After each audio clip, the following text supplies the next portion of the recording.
For coming a little early. It's an early game, early press conference, but I really do appreciate it. This is a special day for myself, for my family, my former coaches and teammates.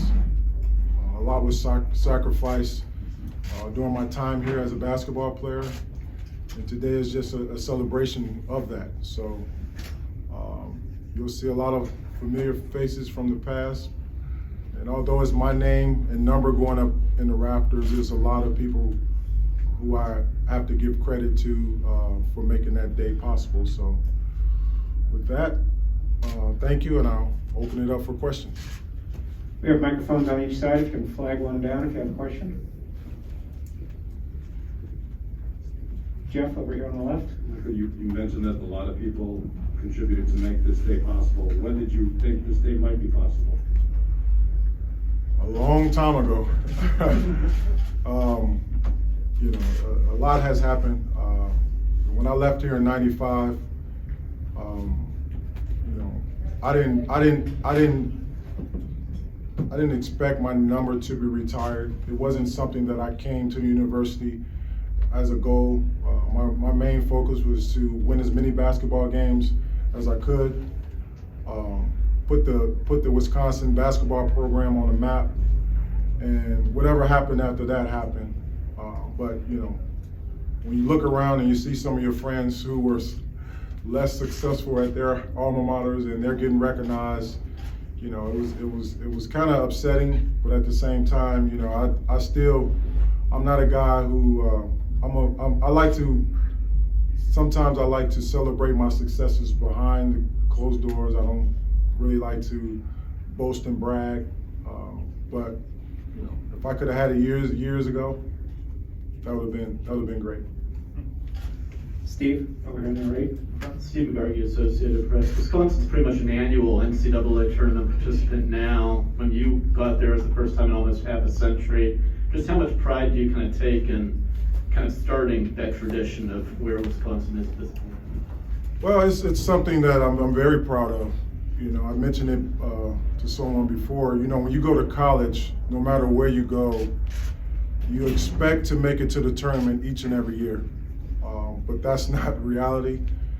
But for us to make it that year, and then for the program to trend in a positive direction from that day forward, it makes me proud. It makes me proud to look back at the basketball program in the university and see the successes that they had, knowing that I was a part of one of the original teams to break that barrier of getting back into the tournament and making it a consistent thing and, like you said, an annual thing. So it gives me great pride to know that me and my teammates was part of that groundbreaking experience. Pablo, come back. Michael Andrew Wankin, Forbes Sports. A lot of people of current fans don't understand just where the program was when you got here. So just curious, what made Wisconsin the place for you, and do you kind of chuckle thinking of just where that program is at compared to where it was when you left and where it is now? Yeah, I mean, I was a fan of the Big Ten. Growing up in Chicago, watching Illinois teams back then, so I was a fan of the Big Ten. So I always wanted to play in the Big Ten, but only two schools were recruiting me, Northwestern and Wisconsin. And once I took my visit here, I just fell in love with the coaching staff, the players. They made me feel at home. And when I got back to Chicago after my visit, I talked to my mom. I was like, I think I found my university. And she was like, you sure? You don't want to you have 2 other visits planned? I was like, no, there's something about this that feels right. And I think I made a great decision, not only for my basketball career, but for me as a man. I met some very positive people who are still currently in my life. That's been a constant in my life. So, and I met all those people here at Wisconsin. And to see where the program has come from, I mean, just walking in this arena, I played in the field house. I played in a condominium, this is a mansion. But the field house was always intimate, very cozy. but the fans have always been supportive, whether it was the field house or here at the Kohl Center. So that's a great feeling as well. I'll hold you back. Mike, earlier this week, Greg Gard kind of said that you are, especially knowing how big of a two-way player you are, or you were during Wisconsin, that you were the epitome of what Wisconsin basketball has been known for and is known for. To hear those words, especially on a day like today, how humbling is that? Oh, it's very humbling. It's very humbling. When I played, I always wanted to represent the university in a positive way. You know, although a lot of people I scored a lot of points, but I just wanted to play the right way. I wanted to do whatever it took, you know, to win those ball games, whether it was on the defensive end or on the offensive end, just to give my team and my teammates the best chance to win. So for Gard to say those, Coach Gard to say those words, it's very humbling, and I hope the kids that can look back at some of my old films saw a guy who truly played with passion and a guy who truly did whatever it took to win the ball games. And that's the Wisconsin basketball tradition that since I've left, watching these guys, they've kept that going. So it's a good thing to see and to hear. Tom, over the right. Michael, Tom Owens. Yes. How you doing? Good. How you doing, Tom?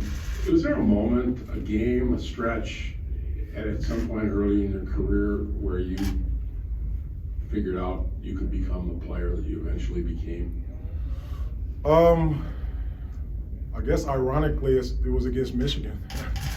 My freshman year, I always had the utmost confidence in my game.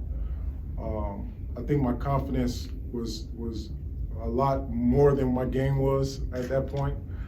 But that Michigan game, not only for me, but I think for the team, when we played on my freshman year, you know, they were getting all the press as being one of the top teams in the country. They had, at the time, 5 potential NBA players. And I took that as a chance to prove to myself and to the Big Ten that not only was I a player to be reckoned with, but the Wisconsin team as well. And we played one of our better games against them. I had one of my better games, and from there, my confidence was at an all-time high.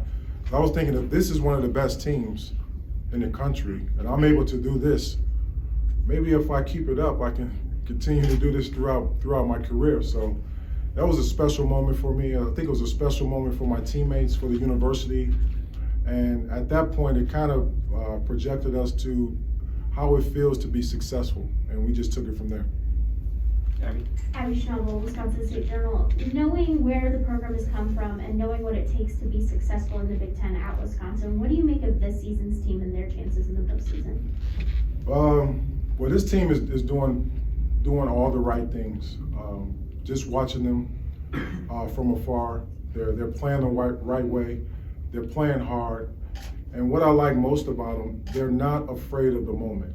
Whether it's a big game on national TV or a game against an unranked team, they are taking care of their business. And they're playing hard. Our coach has the team playing hard on both ends of the court, which gives us a chance each and every night. So it's a proud thing for me to watch from afar. Gives me bragging rights to some of my colleagues from other schools that this year we have a team to be reckoned with, and I'm very proud of what the guys are doing. Jeff. Jeff Patricus from the Milwaukee Journal-Sentinel, kind of on this year's team as well. No one has scored 20 points in a season, average 20 points in a season since you. Johnny Davis is in a position to do that. Not that he cares about that, but I'm just curious, when you watch him play, I don't know how many times you've seen him, what stands out about what he's done this year? Unfortunately, I work for the Mavericks in the NBA, so I can't comment on players personally. So, but I'll just say the team is really good to watch. The team is one to be reckoned with. I think if the team continues to put in the hard work, that this team can be pretty good.